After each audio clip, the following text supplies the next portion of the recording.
nei folaunga.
Evi ia lava le lofa ma le anga le lei o le atua i le nei tu la fiafi. Ia le nei fau tatu whata sia la lui fo le nei malu. Ia o le tui tui pea. O le nei tu la fiafi ia o sui mai fo i la utova ai. Ia o le lava mai fo i le tua fine sa fa peo na ia tautua ina le stofi. Ia le o tau mata ma mai mo mai ia o te ti e atua i lona na fo i le nei tu la fiafi. Ai so ia. O le atua lava malona alofa malona anga le lei. Ia tātou te pē nei whatasi uma lava le nei taimi. Ia o si mai alau whaafonga malau mai mua malau whanangolongo. I le porkalame o le tūti pēa. A li amataina ia si tatala le tātou porkalame i se tatalo. Whaafutai le atua lo mātou tamā. E moni lava upo pese mavi inga i lawa fio. E oli lo mātou nei loto whaiai. A wau a mai a lawa fio ia te i mātou le mea alofa sili lo mea alofa umalava. O lo walua le i pele to tasi. Fesoa ni mai a te i mātou le neitu la fiafi. Ia alu atu le tutu i pea male mana. Ia ulu fale i tonu o loto. Ma nganga o le tutu ine le nganga pa ia. Fa ulu fale e lawa fio. Ile alofa male anga le lei. Ia Manuia le nei por kalamelo mātou tamai le suafo Yesu ke wiso. Fatas mai ia te au ia o ngana i lau ngana. Fa pena fo i le a fionga. I le whaatonu lo maua whaatasi nei malau whanau le amafuta mai. I le suafo Yesu Keriso. Amen.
Ia whawhitai tere lava le nei tū la, ia ola whare mai e le fia ma le alofa ma le anga le leo lo tātou wali i lau sila sila ma lau tangtanga i mai le nei tū la fiafi. Ia o le si whafonga o le tai a whaumaran po kalame whātulanga ina o le tui pea. Se furu mariva minuta te ane le i tū la e fitu, ia o le taimini o le tātou po kalame o le a whātulanga ina whapena foi, ia ona iei ma pes pisenga, ia le ngata i leo o le mata upu foi, ia le upu le tua, ia e whawhangai nai o tātou nganga. E ve vela lava re nei aso. Ia o taimi fo i wale mawhai o na tau ki lunga o le ea manunu. Ia ona o le popole lava i le tasi o vaenga o le mai ve vela. Ia mare fulu. Ia o le fiva fo i. Ia wa lata mai le masina o ke topa. Ia o le e whai loa tuale pa. Ia mare mamanu. Ia au i leisi mea o le a tātou o na popole ai. Le lei lava o na teu i tātou. Ia le taimi le nei mapui i tātou. Ia e le mawhai e le whamai o na matelai nai o lo tātou tino. Ia e whatalo whātu le tō telo na mamanu le atunu o mawhai o na mafuta mai le nei tūla. Ia whawhitai tele lava mo le nei taimi whaavano ina. Ia wa Matafeo i le nei vai tau i le Manuia. Ia whai ufo i le Manuia le vai tau o le nei por kalame. O le por kalame le nei e whaanga tonu ma whaasanga tonu lava mo oe le uo mamae o mawhai o na mafuta mai.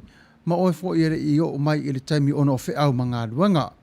Ona iei leo le wha moe mare manatu sili e whapea, ia wha Manuia atu le atua i a te oile nei tū la, sa mua mamau ma sa mua lata mai, ia po whea lava le tua le vaingore ke lope, o lo e wha a whio ai.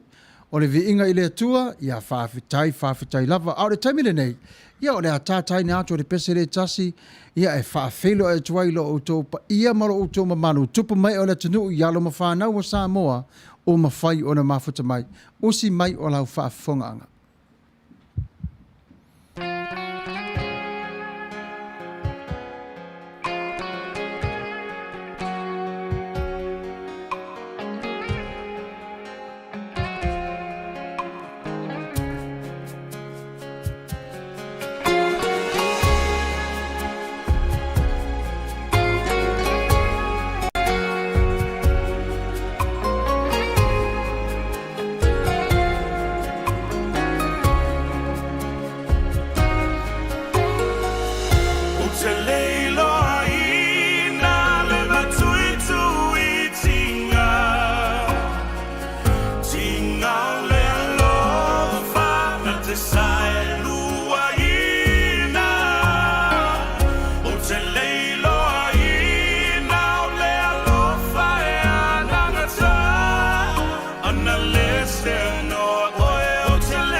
tate te a ana lese noa oe usele lailoa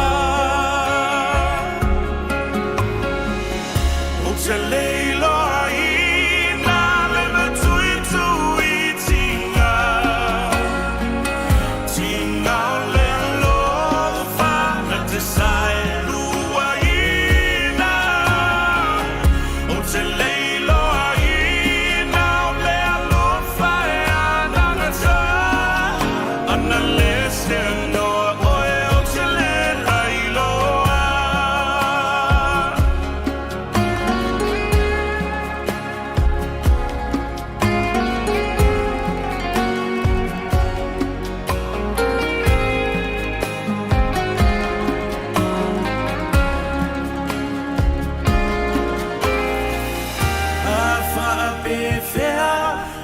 Toe fa mai le vai ua na o a upu o te tō manga ia a o pai mai a sei balua a ta te a ua o lailoa le ali ia ave se deni te leiloa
Ia whawhtai upu mātango whio le pese, o le alofa, whe mai e matui tui, o le matua i tī ngā lava o le alofa.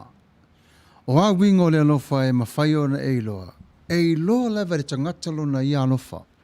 O no le mea alofa e au mai e le tua i ate oe, e te alofa i la uo teine po la uo tama, e te alofa i fo i la uo mamae, e te alofa i lo to lua po la ua vaa, e te alofa e fo iso se tangata lava pei o na pola inga i tātou e le tua. Ai ale alofa e sili lona tāua le alofa e te alofa i le tua. Pei lao le alofa le nā, a mawhai o na tātou na vava ai whātasi i ai, whale a inga whātasi. Ua maua e tātou le pine auro o whai ngā mea o le alofa ma le angari lei.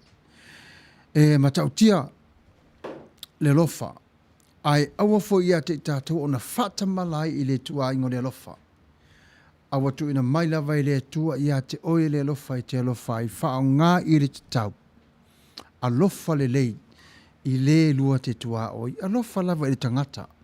Ai awa te lofa i mea o lo ta tonu o le lalorangi nei. O mea umana, ia wa feta la Yesu, wa le ai o sona o ngā. Wana ona au mai o le telo fo mai e le tua, ina ia whao ngā fo i ware nei vai tau lo tātou wola i le lofa. Ia amahea fo, ia tātou tutoi o lava lo tātou tamai le langi, na o le alofa lava, le ai lava ma se mea tātou te o ma ave o le nei lalo langi, le se mea to e sea, ai o le lalo langi nei e tenga lue atua i le atua e whailo ai o lo walofa ma lo wanga le lei. Mana tua fo i tātou au mafuta, e ese le tā hua oe. Nei whape aina o e saulawa te asi mai ma e whanongolongo mai i le neitu la le ai. E te whaatasi mai lor proclaim receive fonga o le tai afo, o oe lava o le tino iwi ma a ano, o le si ufafonga o le tai au fou. E le fai tau lia e seina oi, e talia ma le anganga fia o lo mafuta mai. Ia o le taimile nei, ia o le ha whasaro solo le tatou porkalame, i se pese mānei e fo i se whanalo e o tatou vai, ia mautou au, ia o halo fo i le aso, ia o tatou nofo malalanga i e tonga, ia po le lau pola vai, ia o le alawa sau ngā luenga sa whai, ia pesa e nofo i mau lau neifi, ia e nofo le maomanga ma whai lau Facebook, ia le whia sau ngā luenga le nei aso, ia le nātu, ia le ai o le fia lava, au le alofa e sili, audience, mātou te aro lofa tele ia te oe whaafitau le mafuta mai, le pese le nei mo oe te saa mai ai, o se mai alau whaafonga.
Tele lava o le musika le nasa tai natu ia tatu fia fatasi umai lava ioi.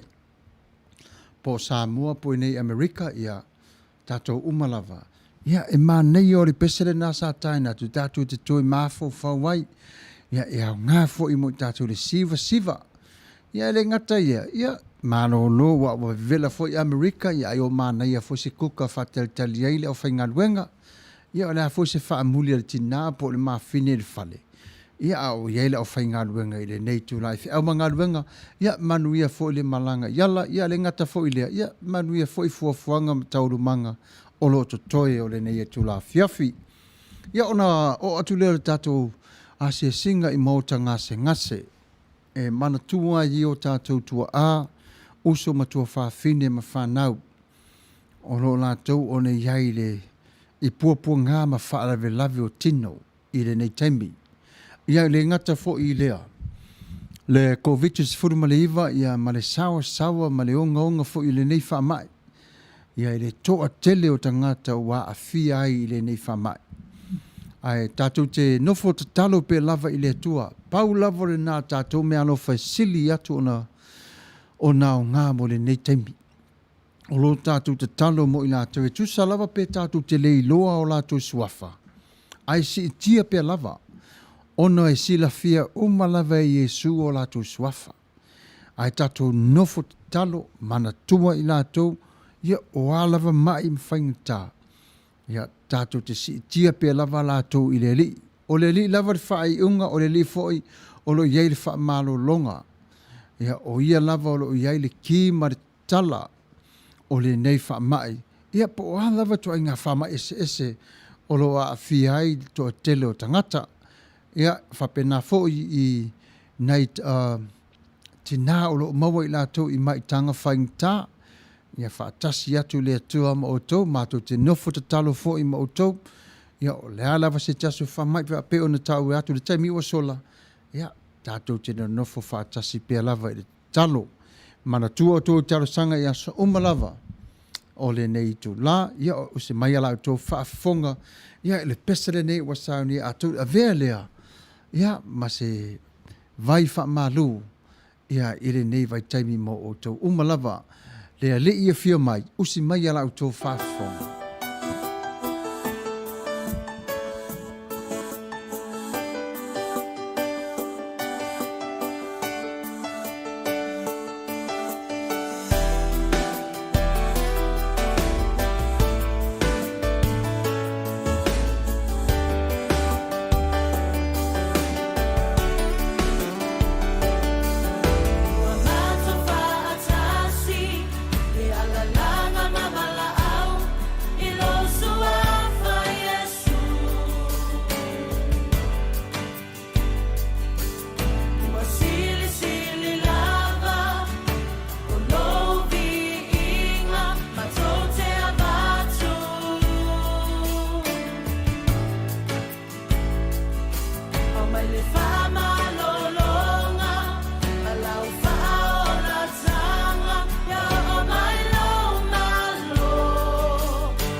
O le tasi fo i o vaai I taimu ngase I popo ngam whaita. O le mafuta ato Yesu. O le manuia le nā. Ia manuia o tau le nei vai taimu. Ai maise lava le nei tūla. A o I lunga le tatu po kalame I le ea. Mo o tau uma lava maua I whaatafa ngase.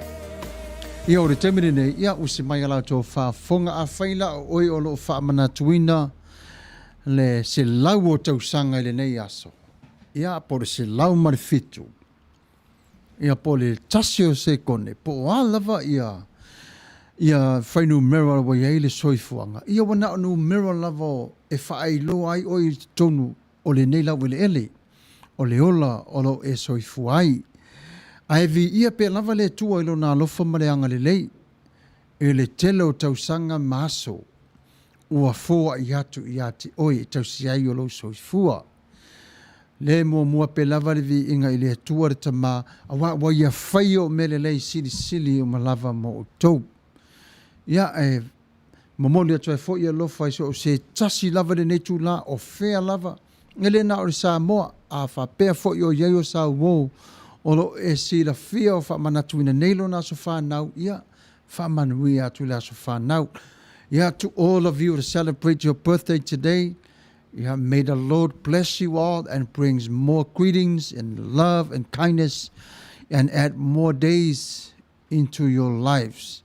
Ia, whaftai tele lava I le lofa maleanga le leo le tua, a wa mawhai I o na aulia mai olo wa so whanau. Ia Manuia te foi las whanau se o nisi Samoa. Ia lei, ia ma se o parenglo, ia so o ro whatasiria. O lo o whaia whatasi le la te waso whanau sa vai le nei tu la. Ia mare to o telo I tātou I Amerika, Australia, New Zealand. Ia o Fiji, Rarotonga. Ia po whea lava o lo iai. Ia Manuia le tua I tātou waso whanau. Ia mātua na whananau wina I mātou. Ia o mātua fo whananau mai pepe fōre nei aso. Ia e whaitau lia ina fōi oi I aso whanau wale whanau. Ona wa whanau mai le tina mare ta mao le ainga. Ia na ilo manatu whapea. Ia o sina pese fōi se isu ia fōi le whaminoi mai lungo tātou tau au. Ia masisi lima. Ia wa fōi le mānei o le pese la tātou whanongolongo iai. Richard Parker mare pese mai rasta usi mai o lau whafonga.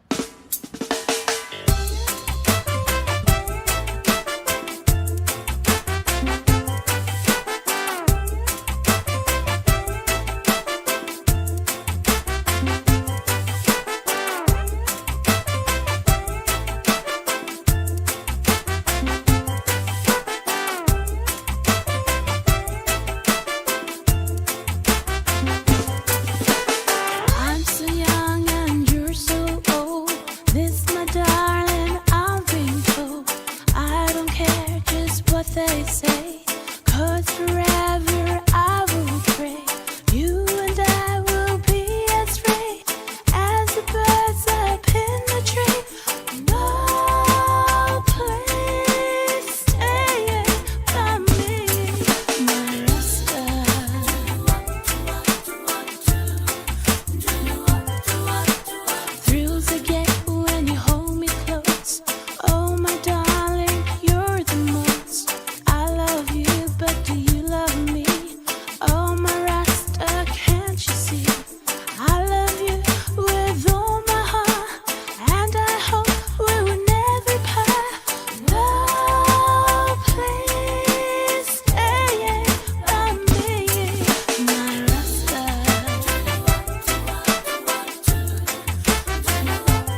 le mana ia mo mo pese fa reke a siva mai ia. Ia mana fo nalo siva mai ala u la barbecue fa lo lima fana la fa manatulo was fa now. Ia mala apa inu la pa soda. Ia pe le au ngala le vai sumali le temini o na vevela. Ai pe mana ia le vai. E au ngā tele le vai tātou. Au le fata mala tele tātou le vai. E au ngā tele le vai o tātou nei tino. O le te leo le au ngā le vai. E walo tātou tino. O le vai lava o tātou tino. E au ngā lai le vai i o tātou tino e wha malo wai. Ia le ngata fōle e pui mai ai tō tonga umalava te tono lo tātou tino. Ia malo i o le pesere nā le sa tai nātou mo o tō umalava. Ia o lo wha manatuina o tō waso whanau. Ia o nei i o ananafi i o masina o te atu. Ia o masina o le asau. Ia e wha pena o na whasoro solo tuele tātou por kalame. Ale tamire nei. Le mawhai o na ngalo i a te tātou. Nei o tātou mātua whaleanganga. O lo lātou tauas wina ni puwai o leola. Ia le ngata i ngā ruenga i te tono o whale nuu. Ia whale kālesia. Ia te tono fo i o lātou ainga. Ia ore tā pena penanga fo i a wā fo i laso sā. Ia mā ngā luenga wha solo umalawa te tono le kālesia pe o na wala uinai o i lātou. Ia le mawhai fo i o na whaangalawina la lātou tauti ngā i le aso me le aso i le tatalo mo i tātou. A o iai o i tātou i whiau ma ngā luenga. Le mawhai o na whaangalawina la lātou wā ngā le lei ma le a ngā lofa. I taimi o mai e asi atu. Mana tua foi. E tusa foi lava i le COVID-19 fulmaleiva. Ia e vala au lava nei fefe au i telefoni asi ona ainga. Po wā mai i lātou. Ia a vala au atu si fai fe au. Ia wha manuia i ate i lātou lo lātou vala au atu. Te talo mo i lātou. Mana tua i lātou i a tātou tāro sanga. O le ngā luenga. Nā ua tō lau sila fia mo wito wiloa. E le fai ngō fie. Ai o le laufafonga fia o nei fai fe au. Ma fai tua o le vasenga ia wao. Ia ma fai tua. Ia le hala le nae maua e tātou le loto fia. Ma le loto le mo. E ma malolo tātou loto pe o na launga i o tātou ta mawha le anganga i tele waso. O na maua le tātou se mawhutanga i fia ma le anga malu. Ma le maulalo. E maua i fo i e tātou, ia, le mawhutanga fo i le mawhai o na motusia le fe ese tātou te loa i le tua i le ngata i le tātou va ai i mata, au lo tātou va ai i la i le nganga. Ia, o le tula na nei le afiafi i le tula se fulu, ia e whai loa tua i le pa ia mamalu o le tātou atunu. Le tātou por kalame whatulanga i nei po aso tofi umalava, ia An Hour with Marina Davis, o le tamai tai pese lawi loa. E o te tonu o le tala whaatai o Ausitalia, o lo o whailea mo na nuu malala whanga, i le nevai tau, ia o le tamai tai sa mua foi. Ia o si teine foi, ia wai loa foi le lalulangi a tōla na tāleni. Ai whaatasi mai nā nei, wala au nei lau o e tā pena mai le tula se fulua nā nei, ia e mā nei a wholo whanango longo, e iai ana awa o ngā pito i sili foi ona tāua. I le ngata ilo tātou whai aise tu lolo o ngotu mane afi, ia aru tā penanga foi o motu tono lo tātou nei loto, ia molo tātou nei tino, ai le ngata ilea, o le matau ti o le mā nei o la na awa o ngā ili metau pese. O nei lo le manatu whapea, ia, e se sunga iau whaarupenga umalava, ia o whare tua, vasenga iau a whare tua, ia puna o po tutuare kālesia, o fisa umalava re kālesia, ia, alo maia, o le pesere nei, mo o tau le nei tu la siva whale nganga, usi mai lau whaafonga. Samoa, alo maia. O le vi inga i le tua, i mea u pizza luma. Yeah. E o la tavita na siva i luma o le tua. Se ale mea tele se e mai ai. O Yesu le au fia poto mai tatou si ile fa peta i mua le vina ya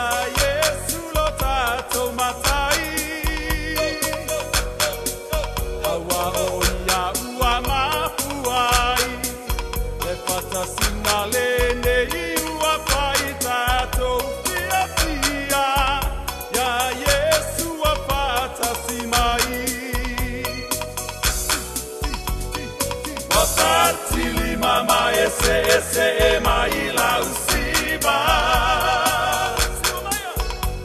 le matango fielato wafa aolaina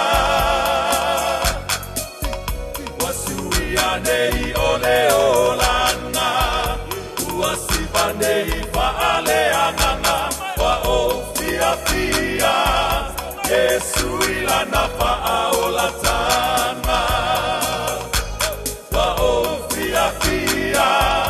Yesu ilana faaolatana Matafeo le falatanga Yesu Sibamaya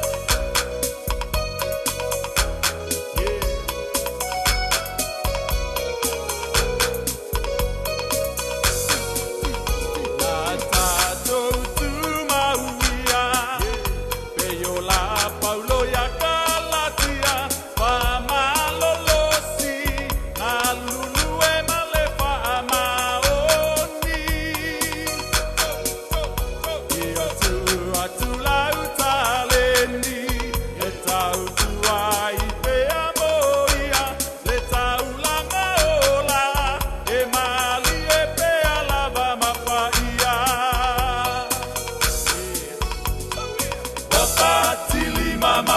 Ese maila usiba le matango fielato wafa aolaina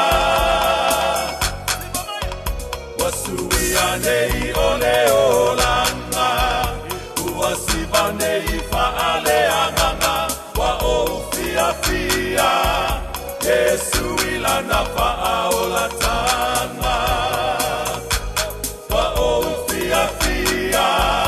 Yesu ilana faaolatana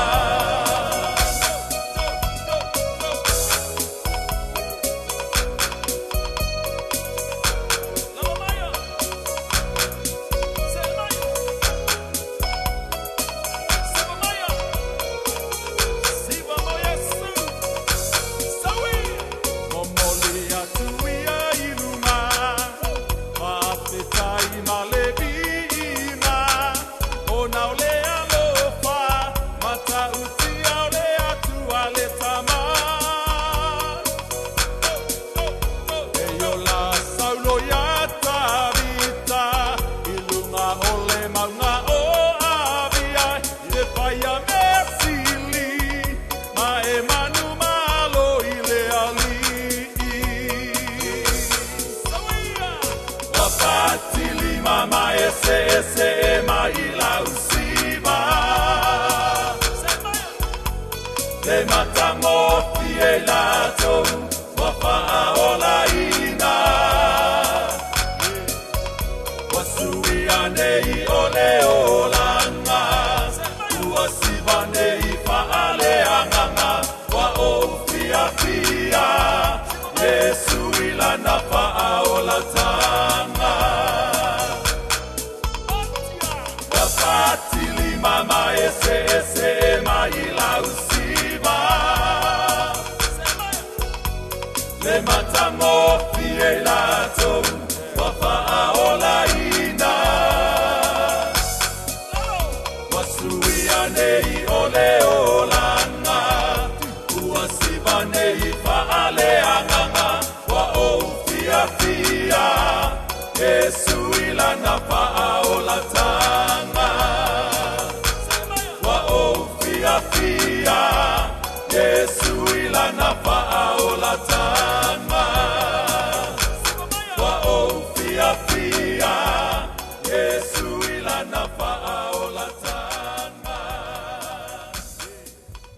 Ese le au ngao le pese a tato vai ma wharango longo i leo langa o lo ta umo te tono le nei pese o te whaeto lava ui leo langa sa u iai a u siva nei le lalolangi iha e siva lava male o nā e siva fo i lea i le mimita I le o langa lo iai tono le lalo langi. I le vai, ia o le temile nā. O te le iloa e se me ta o le siva whale nganga. Ia le la wa le toi siva i le lalo langi, a wa siva whale nganga. Ia pe wa maua e ta i te le vaenga fo i le o le matau i le atua. Aisea, ona fo i wa avele temila le wa sui ai le o langa wa le toi siva i le o langa sai ai. A le o siva le o langa fo wa iai nei. E se le mana i o upor pese. A nofo fo i tātou ma mafau iai. E au ngā le lei upor pese. O le te whapela o te whai atu whapea ia oi. I lau fuafuanga malau whai unga. Le ai o te talanua tu e ia. Le taimi wa uloa experience. I experienced what life was before. E se le whainga tā. E mo i lava whaingo whime uma ratu I maua. A le whainga tā sa iai. I was a poor man because I didn't have Christ in my life. But now I'm blessed because he is with me. And guess what? I am with him. O le au ngale na o le leo le siva fonga o le tai a full radio sa mo le nei tu la. A le manei o polpese a mausu taimi ia. Whanongo longo mai fo le nana i o polpese. Uma twist to see as you saw 5 out. Ia pe ona tō whaafonga mai i lona siu whaafonga mātango whie. Ia o le taimile nei, ia o le pese lea, ia whapitoa lea mo li manao mo o tō umalava. Ia tōna whaua mūri whala. Ia tau fōina tū mai lunga, ia whaisina sāwali whātai miru i lumo living room. Ia pakeko mai leo mkuka ia o lai, pa o atu le musika. Ia o lea fō i lumo o le whale o lona whanofo, ia ma whasausawa I a wawa vevela fore nei aso. Ia mane vosia pese tātou te fia whatasi umai le nei tūla. Ia ai usi mai alau whafonga o le pese nei moli manao ia walofa umatua mo o tau umalava. Usi mai alau whafonga.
Ua tolo nei minuta tēnei le tula e valu.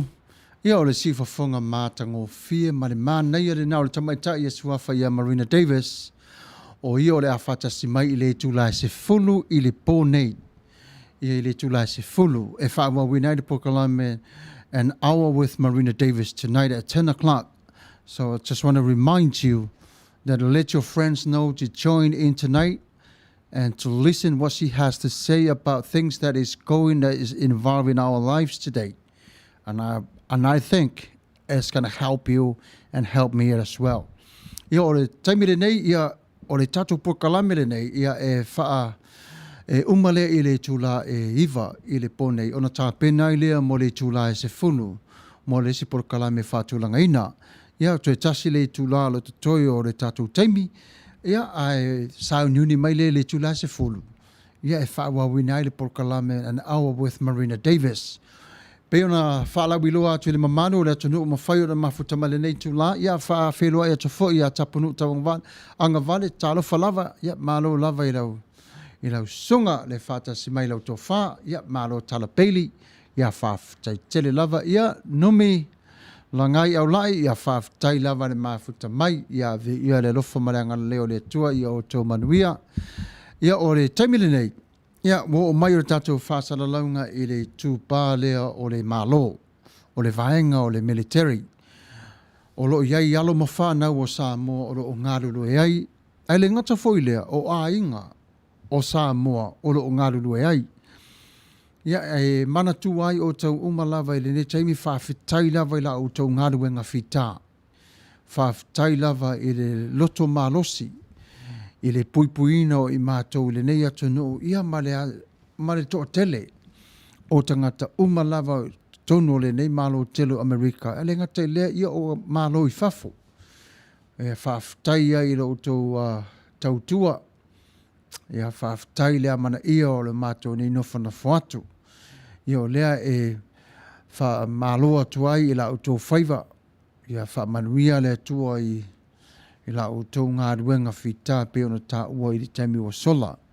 A o le taimi le nei ia so se vaenga lavo le malo o le military ia o tau umafo i lavo o le paia malmamalu i veterans ia o reserves ia wha malo whaftai whai o le whaiva. Ia o le pese le nei ia na una pese se i wha malu la i titi whai lo tātou loto ia. Ma wale si popole walo i tama matatua lo iluma e pui i tātou. Ia usi mai alau tō whaafonga i le pese pe nina o le tia whau nofo i sala whai o motu.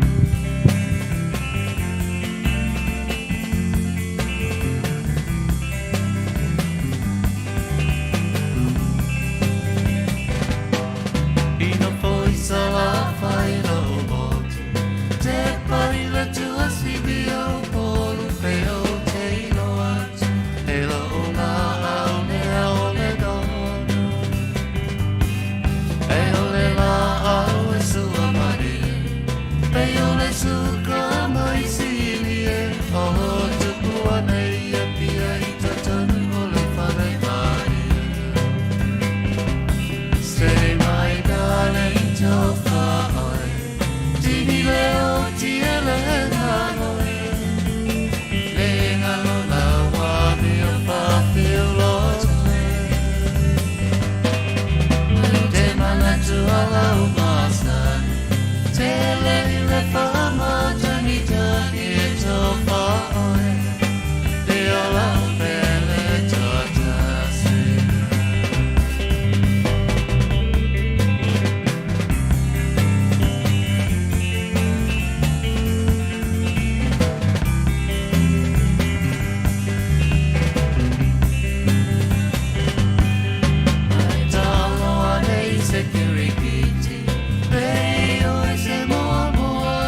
Ia e whatala whatafo i a Talilei, ia ta whai malo, whaafatai ni mafuta mai, i re tato por kalamere netu la fiafu, ia mare tō telo o tō mawhai o na mai mō mai, ia ma whaarangolongo mai i le tui a te pēa.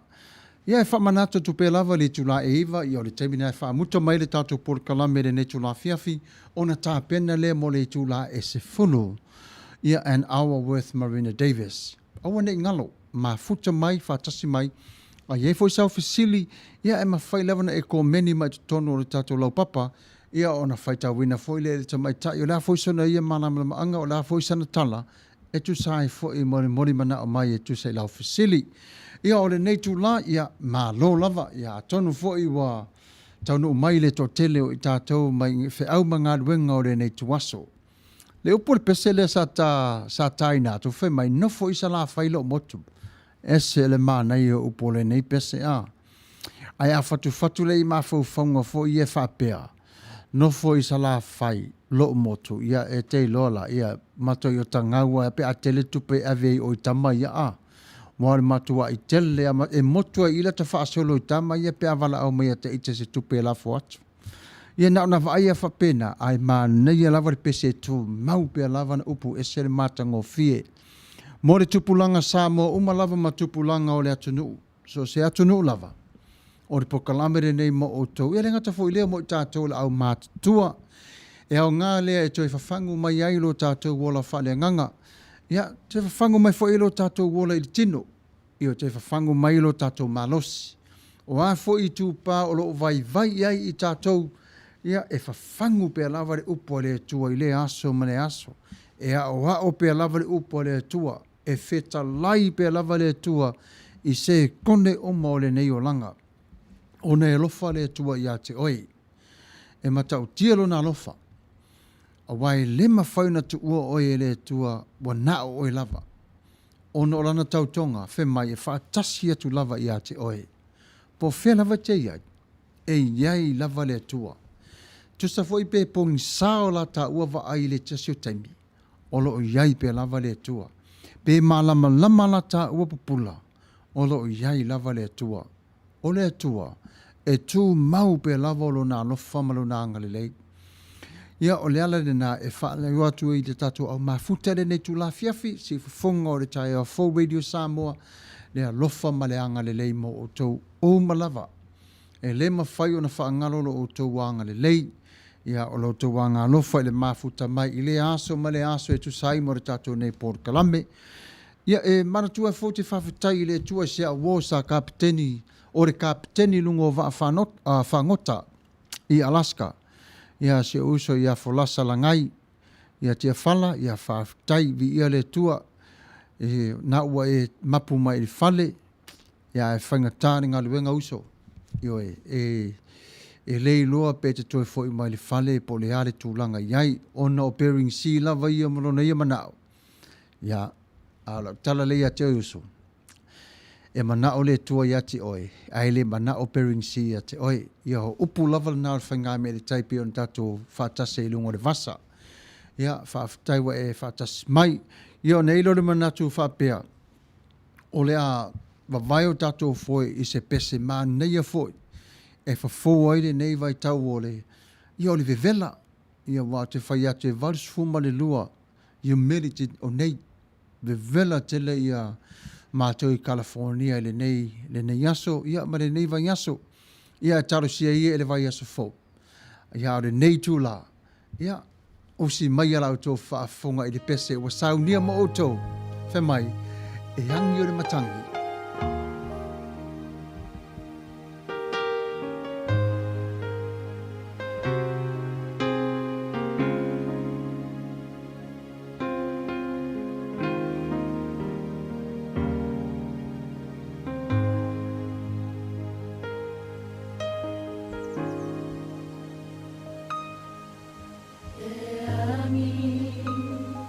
Ole matangi,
Ia o tātou pespesenga le nā whātulanga ina mo le nei tū la fiafi.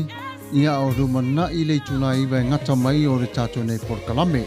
A o le nei teimi ia o le a se e mai o le tātou wa a se toe tala noa i sina teimi pupu lava i le tūlanga o lo iai le whamai o le COVID se fulu maleiva. Ia i lona lau tele i tonu o Amerika. Ia ele ngata le nā. Ia to tonu lava i a California. Ele si tete o lo o mātou o nana nofo ai. O le tūlanga le wa o mai nei le whamai o lo o alu pe lunga numera. E le mawhai o na whai titia. Ua atoa nei le afe fit se lau. Se lau fitu sumar whaafe i la tau ua mali liu. A ua 5 miliona. Ia male 5 se lai wa whao i la tau o keisi la ia ua mauti noa. I te tonu Amerika. Ia aolo o whai tau wina pēr le tō tele. E tasi le afe tau se lau wal sumar whaa. Ia confirm cases ia whatua maua mai le 7 minute. Talo ona amatalia le tatu por kalame. E lea e whailoa nguloa atua i le tō telo le mamalu o le tatu atanu. E au ngā fōi i o tatu wiloa. Meni o lo tupu. Ia, o la fōi se upu matatonu o le whaatonu o le siwa fonga o le tai au 4 Radio Samoa. Ia whapena o na tatu whaanangolongo i le neitu la fiafi. O le amatalia mai tatu talano mai tatonu po le tua California le ua ono se lau 5 sumar tolu wafe. Mon tupu o case confirm. Lona winga o tangata i ua mauti noa. Ua afia i le whamai. Ia se fulu ma le tasi afe. Fitu se lau fitu sumari lua. Ia i la tau ua mali liu. A tatu vai le whainu mera. E te le. Po le tasi o le tangata ma liu le whamai le nei. E te le. Ai se i tatara noa ma le whaatonu. I sona ia foi asi atu i le tu o le vaenga o lo iai le whamai le nei. Ia o le ase me le lei, o le ase me pito sili o na le lei. Ia, ai se i tatu tala no whaatasi ai le nei tu la fiafi. Ia la wafionga whaatonu whaafitai tu la e pasua. Whaafitai no sunga re teitai o tatu por kalame, no sunga i le whaifi au Samuelu. Matango fie, whaafitai mor por kalame le nei fiafi. E tau alava le tatu to e whai ma to e whaamanatu langa e iai le mele whea ngai ma le lalolangi. Ele na Amerika, ele na Rusia, ele na China, ele na Samoa. Moni lava. Lalolangi. E tatitara noa lo le lalolangi no winga ua au fi ai tangata malava. Sao. O le lava pe e whaatala le to tele. E le o manatu mamafa. Eo e. O le vai aso le na te nei. O le aso lulu. Io e na luai lo to luai iana appointment i le whanmai. Masani. Ua le tutusa fo'i temi fo'i e pei o le mea sa iai e te sa loto a temi whaila appointment i le whanmai e te haru so se temi temi ne o le ai ta ilo inisi vaenga o langi au ia i le vaenga le tau tenu no foi ua le o to e maua sa o tonga le na sa te pula e pe kolongi lau fo mai whaisa appointment mo e wala ua to whaimel fo mai whaimel appointment tala noa me telefoni sao. Io na fai la le appointment al matu ai ngai la so lulu lan tane. Talo fai. Al what fai med for mai. Ele ma fai na la tu vai na ia. Na fai fa fo na tali fa fo na sawale le RN fa fo. Sawale RN fa fo. Fa filo ia tanga tai fa fo. Io ma tala no mai fa fo tala no me telefoni. I fa fo. Ia ma fai lo ma puka lo ma o mo le fai o test. Ina so lulula. Ia na o rola i fale tu. Ma foi la fale test. O lo wa ma na tu fai o test le se plat test. O le fa pe foi te te able la pe fai ai. Ti rona fai ai fa fol pakanga.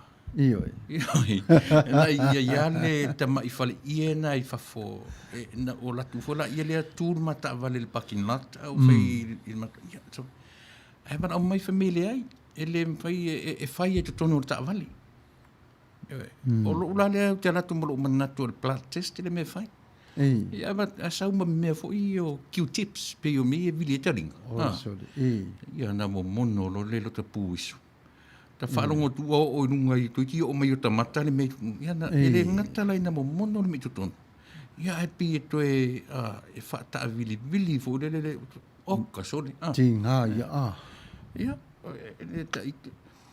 ona aso lulu aso tofi fe mai e lua i le tolu aso mau le results. Ai aso lua, aso lulu aso tofi aso whalaile alo i male sto na i alo male sa alo i male songafua e le i mauale. O whai atu i matua in soli. O whai si umi nei la atoi vai aso atua li i le i mauale i au te i alele aso lua. Ai wala au atu lor forma i o e negatively ana test. Praise the Lord. Ia pio mela na o no fofo i la. Pio mena na le sawai ia matu ainga tatra whainga lotu la sa. Talo whai. O le mea lava tau puipuinga. Projection. A o manatu a whafonga mai fo tatu o whainga luenga. A tatu i lausunga. Te tatun. Tatu amatatu i tatu litio. O avatu fo isa ulangona e lea o ia le auleanga le manaia. Pio ia upu. Au o manatu o tatau o na teste umatatu ia nga i mari studio. Sa. Manaia le manatu. E tatau o na tatu anga i e whai e tatu suenga. Yang e tatu tia ia le whatara lei o tatu i whinangalo maloto. O te tonu o le lawaianga i mai whaamai. Ai mesi a tatu ni Amerika. O le whauanga i na mari liu tangata. O to tele a tangata o Samuelu ua le matai le awhia. O le whau ua, ia, o le vai aso nene teni. Vai aso nene. O kani mo le maliu. A le mea la e o whaelo roto. La iti mamao, i se la iti a ta ua. Ioi, tau sama. Ioi, ale to tele. Ioi, ia ae sa ua e pi e iaile matamuli fo le e tau mai, o le wha mai. E ia le pi e wha matala mai ia, o le wha mai ia, ia rua to tele. Ioi. E pi o le lava e wha matala i tūlanga fo le, o le tatu whatara le. Sa o le lei, o le tama whai o le tuitu i pere nei tō la fiafi. E whai loa pere tō tele o le mamalo le tunu ia. Pe ona sau no atu le fionga whatonu lea o e au leanga manaia. Moni lava le whetalainga. Ai ono o le whamanatu atu pere tō langa o lo iai le whamaile nei. O le whamaile nei. Once you belittle this disease, o le siama lea. E te la vea loa. Whato ai loa le i nā le whainga tā. E le lei lava la le tama whai le pui pui o le tino fo le ai o le vitamin D. Le mana i le lafo le ginger. Le te ai, te tu lou lava, le te inu ai le ginger, malau vai vela le inu ai, which is, o mea umalava nā le ta ua fauci. E au ngā ua mea nei, a wala le so, le la ua vela mai le tama, le tau. A whemaitala sta māloa, o le au ngale nana fautua mai le lua masino taluai, ai le fiu, o le fiu, ai le fiu, inu mo meo herbs, e au ngai tu le tino, a saura lau saura vela, a lai lava sosoani le immune le tino, fo le le la wa nofo whapea, iroi, ma nei a tele le, ilo toi au mai a lava mata upo lea, ma te vai a toi te inu lava oile, i lau fiu, e inu lava ti polo, o mea lava na, e au ngā lava le aso whape nei. O nei mea umata te tara noi. E le mawhai loa ngā keep up ta ua le consistency, e le whainga o le mea sirina leang. A wā o te tiro fo i au iatea. E lua tolu aso o le vai aso fo te usua le tae au, vene vai vela tu e le tipolo. E umaro le tolu ngā aso uisi aso umaso o ia misi ato. O le mea, o le whiawhia popo ia, o tātou tangata. O tasi na whawhita auti. O a fo inei mea o le inu le a fo o le fiu ma lea. So le lua tolu aso e fo ia o to e sau ma le diet coke, whape na, o mea o vai ngai o tātou. Ioi, a sa o lei, o vai ngana vai o le tangata ia. Ia, e a fia mai tātou lava i mea whape nei. Ai, e tau longo tu pea i le pa ia mai mamalu o le au whafonga. Whamole mole, whautangi e ina pea le, ia se tu ia to pea si whafonga o le tai au fau. Whamole mole, whafuru ma mau tau lima. Whamama le lei ia, Ia. Nā se. Pe o le mea masani na o tātou masani ai, whai le mask, whai le pupuni fōlinga, o le taimini nei i tātanonga. Koutua test. Alu e whai le test. Alu e sue. Iwa e. Alu le whare mai, pe ke wala aula fō mai, whai le schedule e whai le test. O loo le tātanonga. O tātou mei e se male tamale o a fōi. O le fufuro lima, ai alu e test. Alu e whai test. Ia, alu e whai. Ia, mana ia. E le se, au ke popole, e le ngingila, e le tuia le toto. Io e. Tamana, a va ele Q-tip, me va ie fa vili talinga. Tu tono le puisu wa. Puisu na vili la ia. Ia, o le test nga, e le tuia, o ta la tuta i tamaro ta mafufonga. Sole. A whaila o tātou e whewhewhe needles. A ua popole, le o tamana, e le tuia se toto. Ai tuiro puisu tu lau. Ia, o na vili e ala, ia le pia, le vili taninga. Fwere na, Mana tua foi, a e tau nuu atu le vaenga leo lo o whai esu enga pe a fia o i le wha mai. A ua te popole pe ona tā ua e le wha tonu. O lo o iai umalava ia le tāpen penanga le whare mai a toa lava o te tonu o le mālo o Amerika.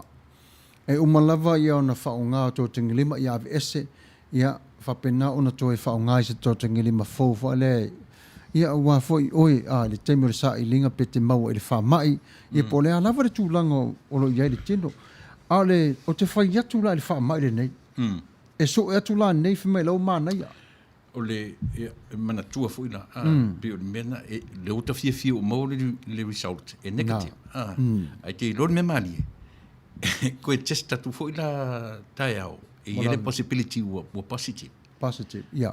O longa winga, ele ngata na lue file test. But it try to do it every other week. Yeah. Ele whengo fie fo. Ele whengo fie. Mana ia, wa o le guidelines le to tonu o le CDC. Aru ese tangata i whafo ma le mālo. For example, wale pe aru ese tangata i whafo ma Amerika. Ona sau le to tonu. Ona whaita wina leo le aso e a mate i laso se fuma wha quarantine. Laso mua na te tau no wai, laso lona lua, whai lo lau test. Ona wha tali le tasi lua tolu aso e maua le result. Perhaps 5. Pe li maso. Ona umawole ona maua le result ina. Ona toi 5 lo le sisu enga. E le tasi lua tolu whao aso so atu wai. Le tangata le malanga i whafu. Auto tonu la ia tātou. Tasi lava le taimi. Ai pune lava oi. Ai tu yalo foi tu siaki. Ia ma whaen tu siaki. O leo tatu i tau bevela. O le taimi ia mesela le quarantine. No tatu no fod fale. O le matua bevela le taimi tono fale. O au e masani ai le mele lo fai atu le matua inga. So ai se kiera e kondisi. A le mea nei ala. Pe o mawhai ona ta handlinga le vela le tonu le whale. E le o le kama whai fōle le sa iri le mea comfortable le whalong. Io e, o le vela lea. E mawhai anu, e mo i ai li liu, lesi tu. Io e, o te tari tonu e moa healthy a tunu mea nā ngai lo le ki moe le a fōi le air condition. I le AC. Io e, mo tātou ia e masani o na tasire na a matanga langa e a mata pio o le mena mau e le whare mai o anu le po atua o moe le air condition. Malama e lo le tai au. Ia piu tau mau le mena ua piu kau mawhareisu. Piu melana na o ilo e vai fōma. E watu e le mwhaina vai fōma. Talo whai. Se i longa lapa e mawhai na whai mo test mo mua oi. Ko e aruela ia wa ai lau fōma. A lewa wha o ngā fo i Zoom. A na fo ua sau ai lunga FaceTime. Whaingo appointments e tami nei. Ia e whai o telefoni o Zoom me uma whape nā le ua. Te le swing o langi o iai. Te le.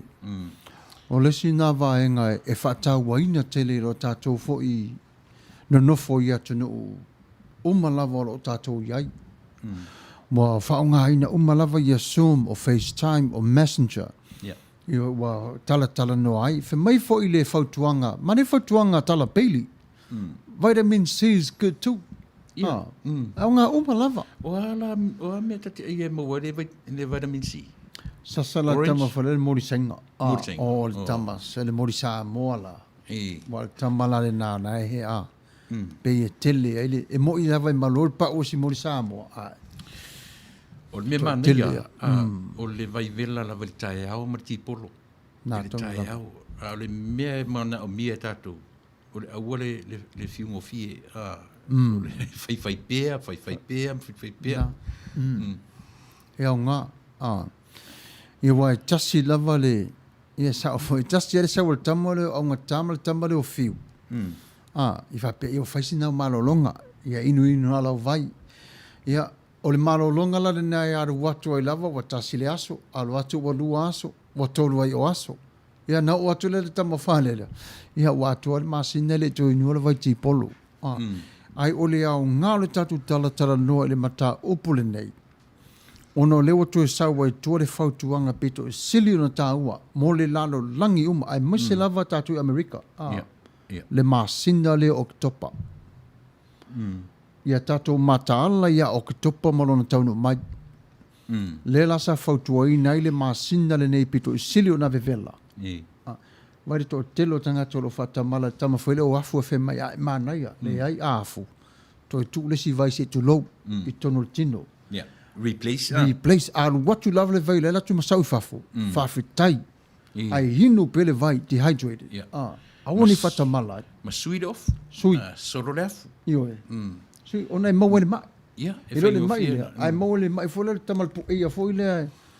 Te ea was fafo se. Langa i ele si ko inga ni pneumonia whaale ai kering yung symptoms. Ioe. Ke ia le latu e fuaenga o whai me fōma i ko kia tapo pneumonia. Ioe. Walking pneumonia. Ioe. Tama le pito e sini whaingta. Ioe. Ia. Samoa. Na ona tu watu pe lava ia te oi. Wha manatu atu pe lava ia o le tūlanga nā ro. Iei mātou i Amerika le nei vai tau. Ia mare whaararo lava ia o iei foi nisi o atunu o iei Samoa wa lockdown la tau. Ia wa tau fia foi whemalanga inga. Ia oi nei. Ia le wa matantala no le ata puni kolisi. Ia ma universite te tele. E fua whape o le vai aso fau. O le ata puni ai kolisi mawarelunga lava. Lona winga. Wa tau nuu lava le upule sa whai sa popole e Amerika. Awane ia a fier whanau. Awane ia a fier whanau. Ia lero tato vai le to o tele. O nalo whai atu lava. To o tolu tamaiti sa teu ia mātou. Mama il whama. As fuma le ono su lima tau sangal mātou tamaiti. Mana tua fo ile amatanga pe pa lava le tala e taket lava au matua. Au matua. Ato saunga na le sa wai. O le whatafarta mai amata me le pepe tau na tamatua. O sau lava. So o le mea na le whamanatu mai ai tātou. So ia le whatala le. E whila a tala noa fo i pe tala noa ni ta ua te mini. Ai tā o atu tā lawe vea ai. So o mea umai te tau ona sila toto ai ai. Ma whatino. Whatino. Mai le, e sao. Mānei lau sau noanga. Ai pio le mea na a o whaafonga mai tatu o whainga luenga o le tatu studio. Ia o te waru sia o le la au. Ia i sunga i whawhiangainga. O lo ngā lulua i tonu au to waa mai tonu le kaku studio nei. Ia le ngata ia ia tatu tala noa iai. Ia whaise tino le tala noa. Moni. O le winga lau tala. Tatu wanga i e whaisuenga. Whai tests. E o ngā. E o ngā. Langa e tau te le mai loa lava. Ia e wawea o na... E o fo ia maua. Sa po le ua uma... Ai te tau fo ini se iwa. Ai lesi pe umarisi vai aso. Doi anga i whai test. O ngā wha mai ia. E negative nei. Ai positive kai au. E mau lava matatu. Tama lele whanea resi. Sa o le tana. Pe si mea na o tuai a whafonga mai i nanguna fo isi au ngani si o fo i vai. Ili tātou au whainga lua ngai tutono o tātou studio ai whawhongwhonga mai. Mo mialo wanga i whaile test. E le whapea ono, le uma le nei vaenga o le ai pia no whai atu. O le awa i ai le lui i le mawhauwhau. Every other week, i ma toe schedule test. Sao le lei. Toe whaile i o e leanga e le pia ono whai atu. O le tala le mawhau mai. E ma whainga negative nei lau test. Ai koe testa koe kai au ai positive. So le mea, o le mea sili len whainta. O le mea sili len whainta e wha mai le sori. O lesi theory le o tu lei mai fafo. Ia matala ele to tele o tangata Samoa. Ia tato whai tete lava le teme nei le alua le politics. Le o sau nei lunga le tu lei mai a le ingoa le o sau o le ia se I pipa tu suafa o tangata te ua whale tonu ai se si le mau mai se okay fo e taulon suafa. Fe mai wa ia te ia le vaccine ma whai ai o na Manuia I le tangata I le wha mai le nei. A le su enga atua te tonu le CDC mala o whai tau I ai ma le telefo I o le su enga na au mai e tonu.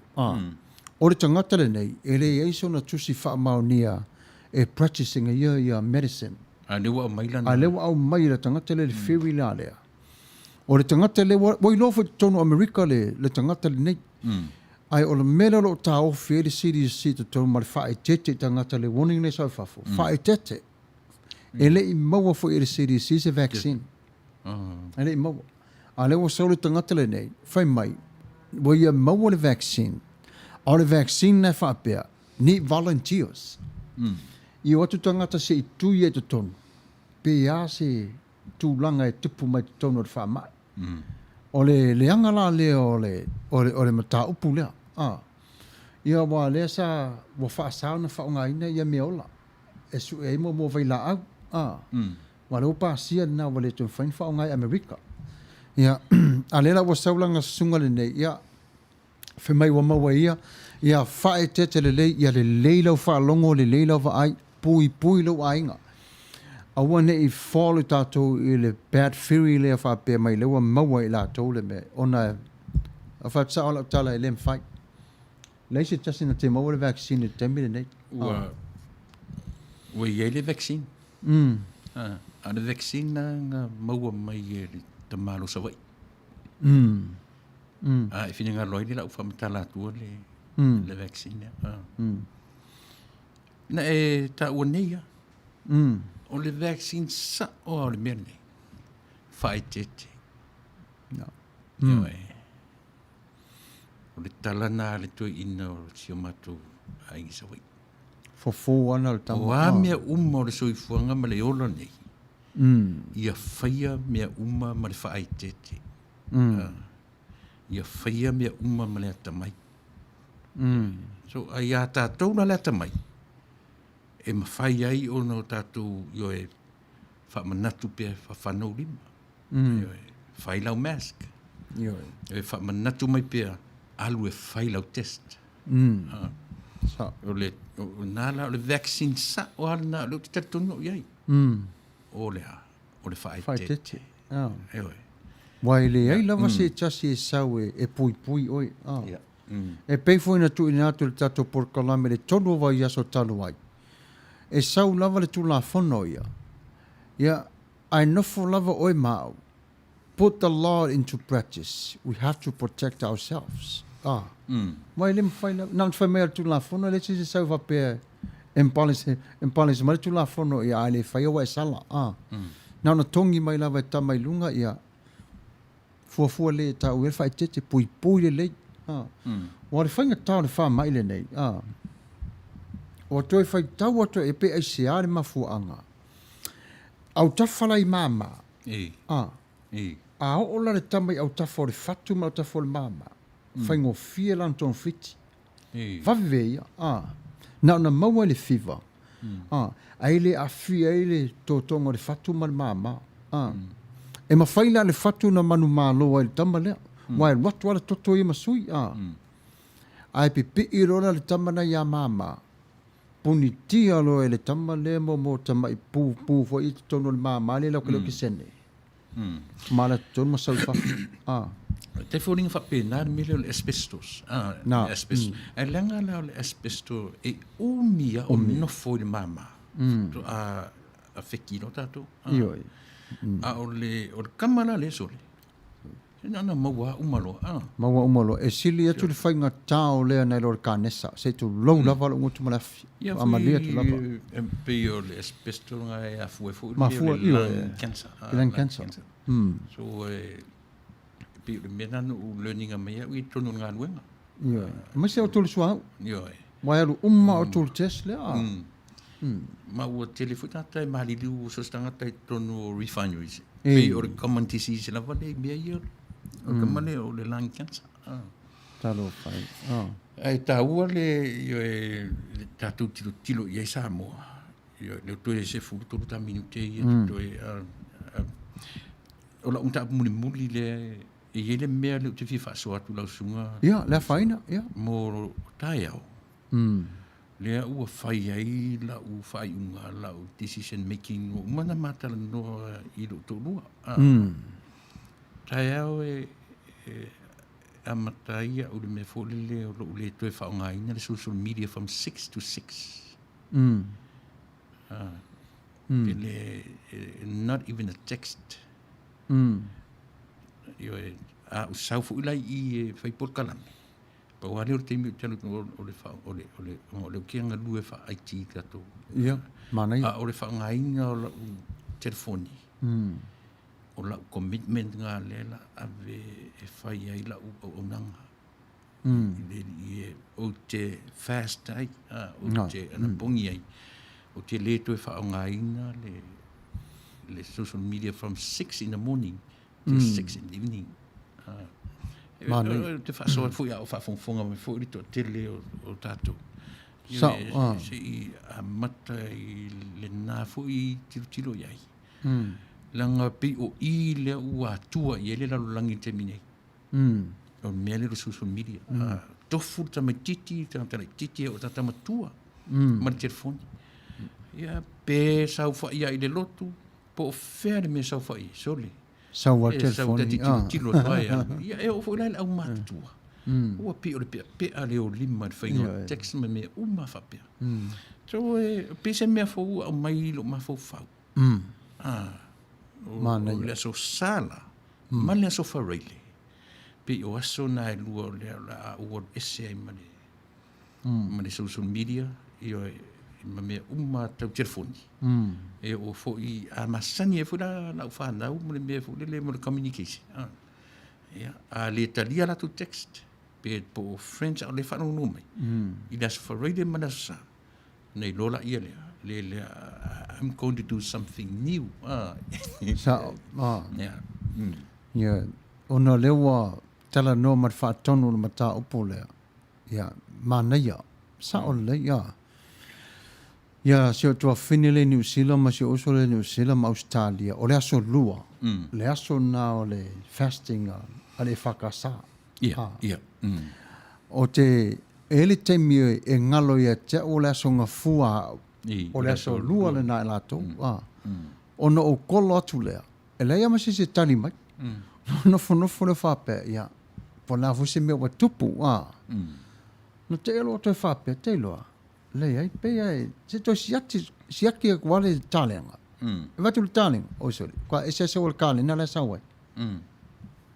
E tasi le aso le mua inu sila. E aso lana, e anga poni e fotatu i ta tala lato aso le tu la sfuma lua uli. Ia. Ia, fotatu tala. Le Manuia ia, e se uma mai, mea uma lava mai le aso le tupo, ai le po, ia, o mai lava i le Tuavao. O le Manuia fo i o le, Manuia fo le faso mai uso. Ia, moni lava. Manuia le faso mai le tūlanga le nā. Ia, tātu te e mana tua pe lava lo tau mawhai I tāru sanga. Ma me uma lava o e fua iai. O mele lei uma lava. O mele lei uma lava ni mea I le au ngā mea lo tātu tala no iai. Ai whamanata tu pe lava Samoa le tatu au mafuta le nei tu la fiafi le tu la e se fulu. Le po nei. Ia o le a tatu whatasia ma le tamaita i pese lawi loa Samoa o Marina Davis. If you were first time joining our live tonight at 10 o'clock tonight, come back and join us. You're going to hear from Marina Davis. She's a very, very well Samoan singer, but she lives in Australia. But I don't want you to miss. She teach her talent, she share her talent, and also she abide her talent with you. And she also has a great, great sense of humor. You don't want to miss it. But she will be here tonight, live, on our live tonight at 10 o'clock. Yeah, o le taimi o le tātou mafutanga i le nei tula fiafi o le tula iwa. Yeah, o le vavae se pese, na toi fo i mailo. Yeah, o le a... Ia, mo la wangmuni o ai o whaafonga mai. E mawhai o na mātou ngāru rue whaatasi, lau sunga fo. Le aso whareile, ma le aso sā. O aso nā e lua le o tatonu au la utu uai i le li i o te alu ese ai ma mea umai e si o mi ai. Le la rangi le te miri nei. Mai se lava i le social media, ma le telefoni. Aso whareile, i si fia... ma te o whaatasi aso i e lua. Ia ona whaelo mai lea, e matango fia foi. Ma te whalona? Ia, ma te whalona lava, ma nei e foi. E leo se loi. Aina ona, o le fia sa ili panga foi, ma nei foi leo te toa lua. Ma tau le foi e su malan whita lenga le toa whitsa fulu. Te toa lua e o, mo li mau lesi, encourage lesi. Mo tangata umara, vai. Ia, e lato foi lesi a poa, ia tu le tasi, ia wha malosi, ia, nei wale na malolosi. O le taimile nei, e se mata upu po le a tata pese. Tata pese na ngau, wawita taimi. O le a tatu le pese lea, ia, o si mai ala whaafonga le pese o saunia ma o tau. Ia, o na whai wine le se upu mai le a whionga pa ia le atua. Lau whaafonga anga, le pese o saunia mo oe.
of my warrior people. This is the story of all Polynesia.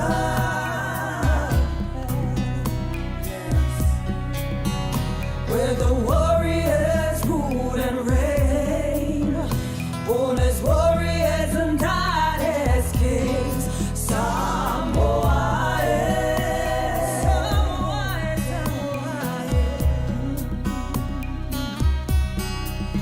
I wanna thank you for my freedom. Thank you, Lord, thank you, Lord. I give thanks for a certain destiny.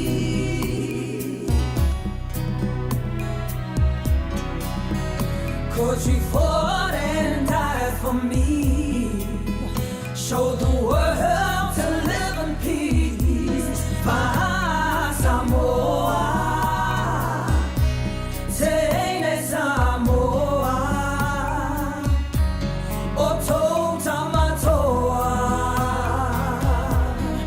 Yeah, yeah, yeah. Tuiluna,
Filia le avea mamatua mo tātou le nei tō la fiafi.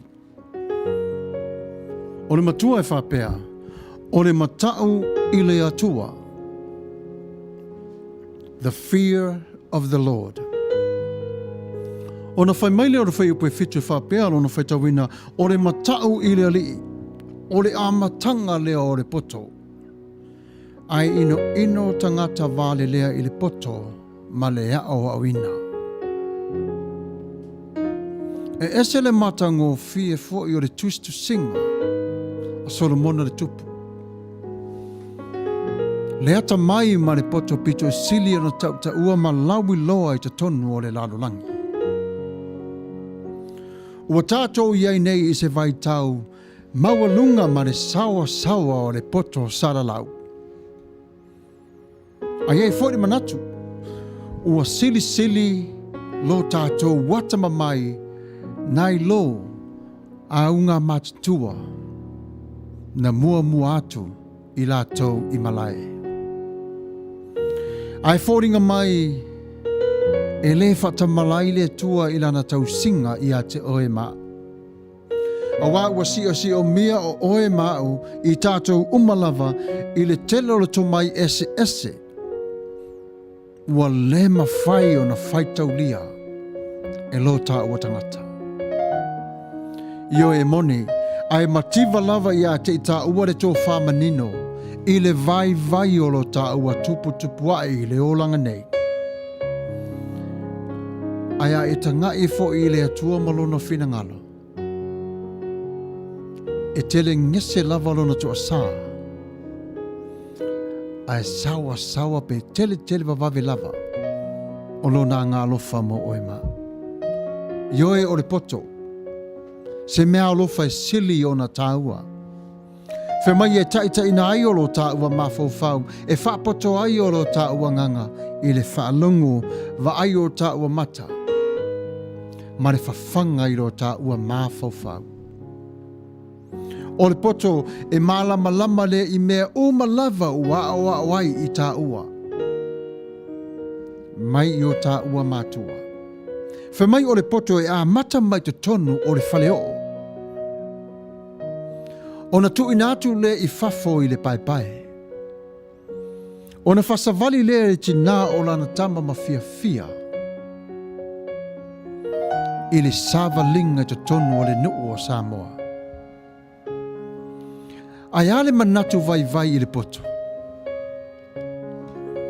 E uma mai awa onga te tonu o le whale o. Ua le ata mai le pai. A ua le au fo i le sava linga te tonu o le au wala i Samoa. O na ilo le manatu whapea, e iei e fia maua le poto. Iei i lātou e ino i le poto.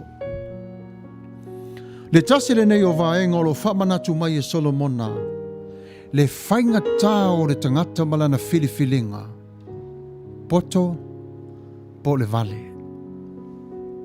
Whe mai e le vale lava le alofa ma le anga le leo le tua. E poto le tō whā ma le whautanga lo loto le tua i a te oe. E le whapele atu ese mai e le tua, lana mea alofa sili i a te oe.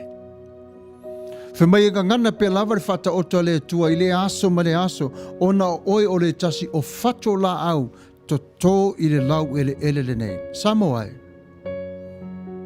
o le whale o olo tā uala mai.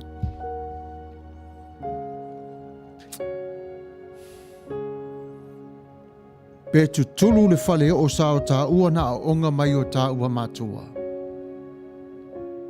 Wa ai fo i lau o le whale o. E whape nā le tu tulu o loi mata o lo tāta māma lo tātina.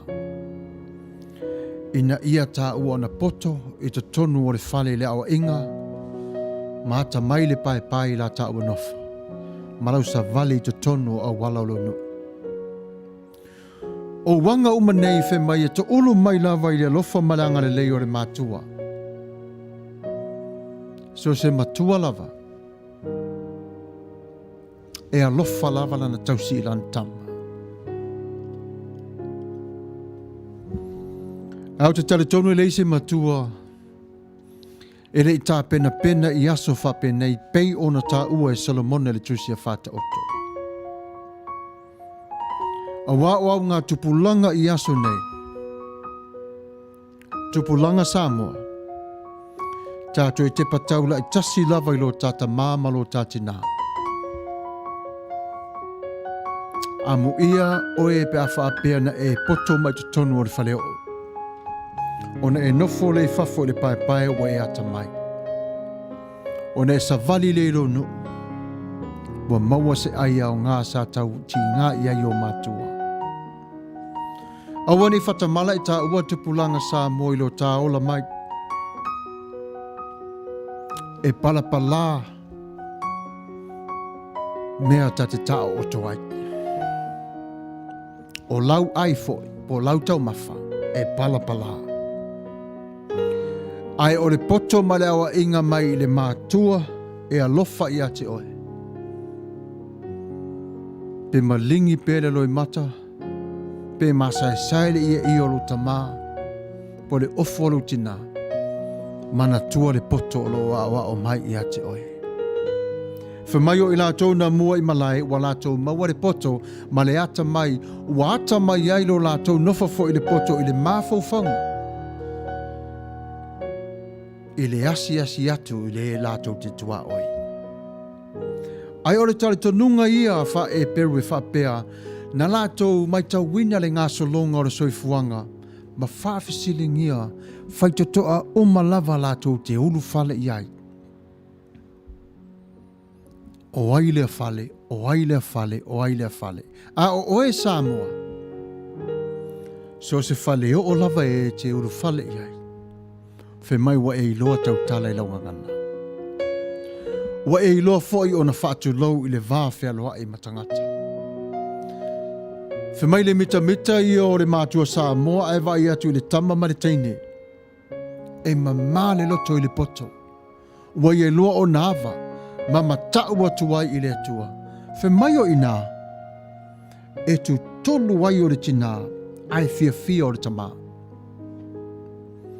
Ona fo i o ta ua pe lava i Solomona. Le tā ua tele o awa onga le tina, a toa fo i man wha pale o le tama. O a oa inga umala fo i o le tama o le tui na mai i lo ta ua o langa, tā sāwa vali ai. Fe mai e i loa lava le matua lofa, e fua mai le lofa ma le poto, i le whanau. Lātou te i loa tausi e i le vā, ma le atua lo lātou matai sili. O le ao le tamau a inga o le mana mo le poto talia ma le anganga whaafitai. Aua e te mawhau i lo matifa. Fe mai Solomona, talia ma lo anganga fia. O le whata oto ia, e ngā ngana pe lava le tua ia te o i asa o malava. Mai aua te popoli. E tau tala pe lava le tua i ate oe. E tau tala i leitu la ma leitu la, e a o wae i a o wao, ina ia wha poto i nai oe. E te poto loa, o i nai te loa ma tau wai la o rua vā malo tamai de langa. O lea lava de tero le waine si o miai lo tātou ni tino. I le o langa le nei. So mai lau soe, e alu aso sa waso, e maulo ta ua lofa, pala ailo ta ua poto, ai whatoa ina lava o e rea tua, i vaenga uma lava o lo walanga aisea, fe mai ona ua e awa atu ia te ia, ua e iloa teu lo vā malau tama, lo vā malau tina, le tā ua leo lo tātou awa ilo tātou tamama tina. Ai umie no tātou wola, i le lau ele wa foina mai i le tua ia te tātou. There are times in life, there's so many people that says, my name is Mr. Know-it-all. But let me knock on your door, my dear friend. If you think you know it all, that's the foolishness in front of God. When you humble yourself, when you go through trials and tribulation, and you understand the power of God that it comes with, and then you know, we gotta train this man up here to become the man that the man upstairs want you and me to be. We all learn from Samoa inside the modern house. It's called a faleo. And then when we go outside the faleo, as we see the big old bye-bye, so what we do? We have to take what we learn from inside of our family to the outside. And if you think you're not ready yet, it's okay to take the step back into mom and dad's house. Just for one more time. Just to make sure that your wisdom and knowledge that is in place of exactly what God wants you in life. Some more parents, they're known for their love. They will go the extra mile to make sure we have a small breakfast to eat before we go to school. And that's love. But what is behind the love is the understanding. We need our parents all the time. And we need our brothers and our sisters. We need our audience to empower us, to give us a boost, to say, look, let's go this way. What I see, you don't see. Let me help you out. And I challenge you, our audience tonight too, is what I say on the air is not right with what you hear. Call me here. Let me know. Say, Pastor, what you say, I don't understand. Is what you say does not fit right with me. Help me out. And I'm always ask you for your prayers and your support. Not in finance, but just to help me to become the better pastor you want me to be. And that's the heart of the Silver Phone or the Tile for Radio Samoa. We rely on you to make us better. Without you, we're nothing. How to serve you. But we're so glad we thank God for His word that is in our hands. But remember, the smart man opened the book of God, the word of God. The foolish man decorate the shelf with the Holy Bible of God. May the Lord bless you, and thank you so much for tuning in at this time. At 10 o'clock, we're going to continue on with Marina Davis. Please come back and bring one friend with you, and then we can all join together and to listen what Marina Davis has to say for us tonight. May God bless you. Don't forget, God's still speaking to you. Have a blessed night. I'll see you in the field. Thank you.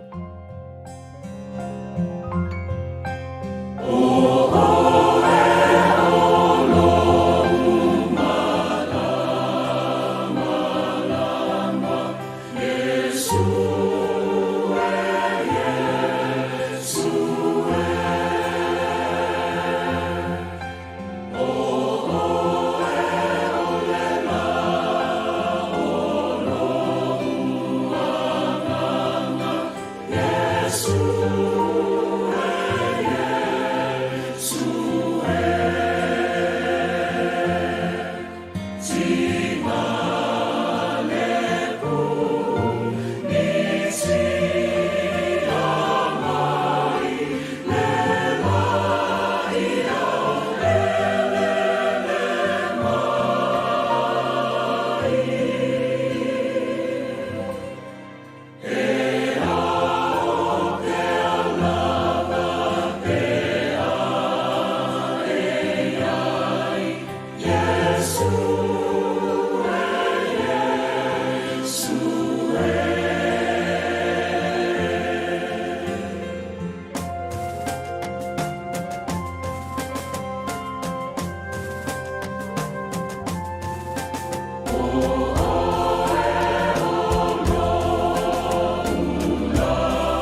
Ia talofa lava wa se fulu male ono minuta te ene le tula e iwa I le a fiafi o le poras tofi.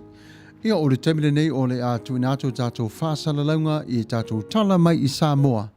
Ia tato whala longa I mea o lo tutupu ma mea o le a tutupu ma mea o wa tutupu. I se o tato wa tunu lau tele I Samoa. Usi mai alau whaafonga ia tato tala. Fatalofa mfafelo ia tu pa ia male lo si o tato wa tunu o Samoa. O lo lalam papao I tutonu California I LA Amerika.